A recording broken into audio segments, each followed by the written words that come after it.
What does it feel like to tell a store clerk you want the most expensive bag, only to be told at checkout that your card's been declined? Georgia only froze for 2 seconds. Then she snapped into action. Without missing a beat, she grabbed a pair of shoes off the counter and claimed she was returning them.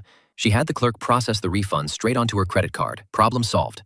Later, Georgia called her lawyer. Turns out, the freeze was because her husband co-owned several yoga studios with his ex-wife. Now that the ex was contesting ownership, the court had temporarily frozen the assets.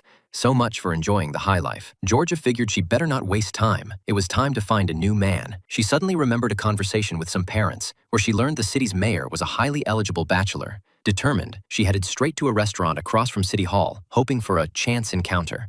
Sure enough, the mayor, Paul, showed up right around lunchtime.